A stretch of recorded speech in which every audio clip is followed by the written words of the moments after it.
विजयवाड़ा में हुसैन शाह कादरी और सैयद शाह कादरी दरगाहों की तरक्की के काम वादों के मुताबिक पूरे करने की जगन हुकूमत से मांग की जा रही है। पर्सनल लॉ बोर्ड के रुकन अल्ताफ रजा ने फ्लाईओवर तामीर कर रही कंपनी पर दरगाह की जमीन पर नाजायज तजावुजात का इल्जाम लगाया। दरगाह को नुकसान के मुआवजे में आनाकानी से काम लेने और मजहबी मकामात के तई हुकूमत के रवैये पर अल्ताफ रजा ने बरहमी जाहिर की। दरगाह की अहमियत को खत्म करने की साजिश रचने का इन्होंने इल्जाम लगाया। इन्होंने दरगाह की जमीन पर मनमानी के खिलाफ एहतजाज की धमकी दी है। प्रकाशम बैराज पहुंचकर वक्फ बोर्ड इंस्पेक्टर मोहम्मद अलीम ने मुस्लिम रहनुमाओं से मुलाकात करते हुए हालात का जायजा लिया। वक्फ बोर्ड अफसरों ने तमाम वक्फ इमलाक की हिफाजत के लिए काविशों का दावा किया और दरगाह की हिसारबंदी का फिर से इंतजाम करने का यकीन दिलाया।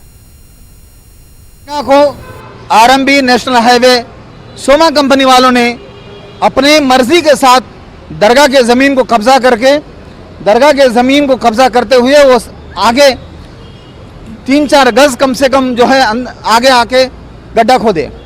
ये वक्फ बोर्ड के विदाउट परमिशन विदाउट नॉलेज ये लोग अपनी मर्जी के साथ ये काम करे। इसमें बहुत ही खतरनाक साजिश है, बहुत ही खतरनाक तरीके से साजिश की जा रही है।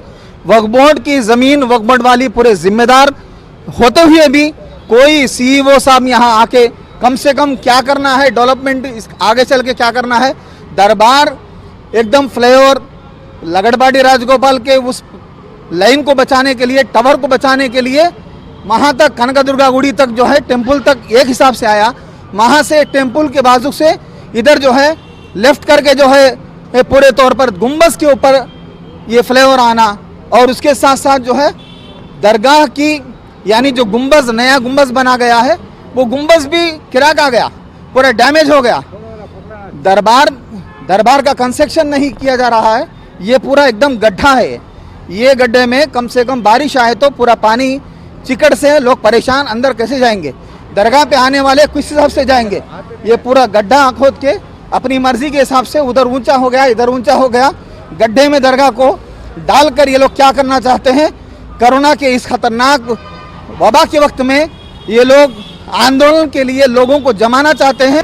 और आज का दिन वो लोग जो है दीवार बनाने के लिए खुदवाई का काम कर रहे हैं। इसकी इत्तला मिलते ही मैं और मेरे ऑफिस के साथी करीमुल्ला जो है आके जो है देखे हैं और RNB engineers and Soma company के इंजीनियर से बात करे हैं।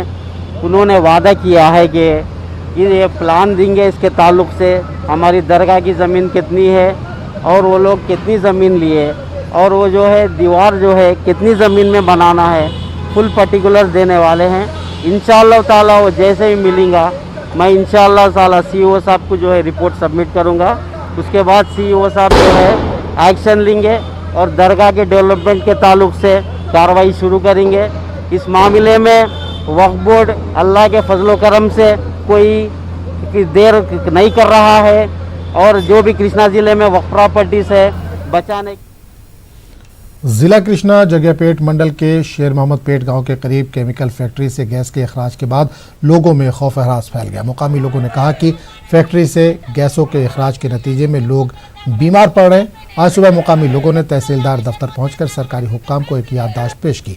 इन मुजाहिरीन ने उन्हें दरपेश मसाइल हल करने की मांग की। सियासी वाबस्तगियों से बालातर होकर तमाम मुकामी लोग, मर्द, औरतें, तलबा और मजदूर यहाँ एहतजाज करने पहुंचे थे और इंसाफ मिलने तक इसी तरह के मुजाहरे करते रहने का ऐलान किया। नेल्लूर में पेना नदी में कोरोना से मरने वालों के आखिरी रसूमात के मामले की जांच का हुक्म दे दिया गया है। सरकारी हुक्काम की तरफ से कोरोना मरीजों की लाशें ठिकाने लगाने के ताल्लुक से सोशल मीडिया पर खबरों के बाद हुकूमत हरकत में आई है। कोविड प्रोटोकॉल्स की पासदारी नहीं करने और मनमानी करने के मामलात की जांच आरडीओ करेंगे। आरडीओ हुसैन ने बताया कि वो पूरे मामले का गौर से जायजा ले रहे हैं। याद रहे कि श्रीकाकुलम में जेसीबी से लाशों को ठिकाने लगाने का मामला पहले सामने आ चुका है। कोविड मरीजों से इम्तियाज न करने के लिए तरगीब देने की हुकूमत की काविशें बेकार साबित हो रही हैं। सरकारी अमले की तरफ से गैर इंसानी सलूक का ये वीडियो सोशल मीडिया पर काफी गश्त कर रहा है। रातों रात एम्बुलेंस से लाशें लाकर इन्हें पेना नदी के साहिल पर दफनाने पर मुकामी लोगों में खौफ व दहशत पैदा हो गई है। इस दौरान जेसीबी के इस्तेमाल पर कई सवाल उठाए जा रहे हैं।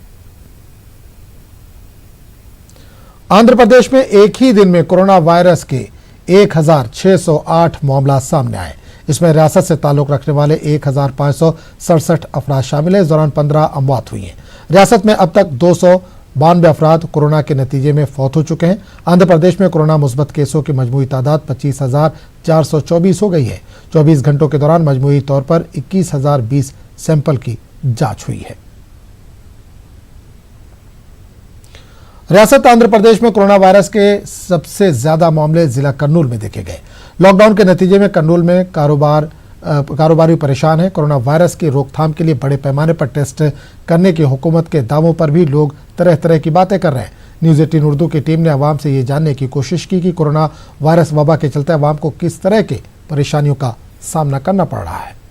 के माहौल में हिंदुस्तान में कोरोना बोलने का है नहीं, अलग है, लेकिन कोरोना बोल को कानून अदना डरा को बिठा देती है। ये तो इंसान तो कोरोना आया तो भी हमें उसको फेस कर सकती है, ऐसा बोल को तय होती है। लेकिन वहाँ ये हुआ, यहाँ मरे हैं, यहाँ हो गए, अस्पताल आ गए, ऐसा बोल के ऐसा डराती है। पब्लिक की जिम्मेदारी है कि वो थोड़ा सोशल डिस्टेंसिंग मेंटेन करके इत्तेहाद बरते, सैनिटरी यूज़ करे, सोशल डिस्टेंसिंग और मास्क कंपलसरी है। रोज़ बरोज़ दिन ब दिन जो है केसेस ज़्यादा हो जा रहे हैं हमारे कर्नूल जिला में, ख़ासकर कर्नूल में एक 15-20 दिन से तो बहुत बढ़ गए। आज ये हालत में गवर्नमेंट, जैसे जगनमोहन रेड्डी की गवर्नमेंट 100% फेलर हो गया कोरोना पे। अब दुनिया में ये बता रहे कि वो सीएम बोला, ये सीएम, हम लोग जो चल रहा है हम लोग देखते हैं ना, यहाँ पर हमें संभालते हैं। उसके लिए हमें ये बता रही गवर्नमेंट पूरा जगनमोहन रेड्डी पूरा इसकी वजह से तो फेलर हो गया है। लेकिन ऐसा करना है, उन्हें हर जगह टेस्ट कर रही, जो उसको दवाई नहीं मिल रहा है, लोग जो गरीब लोग हैं ना। तो नाज़रीन, इस बुलेटिन में फिलहाल इतना ही। मज़ीद ताज़ा तरीन खबरों के लिए आप लॉगिन कर सकते हैं news18urdu.com पर।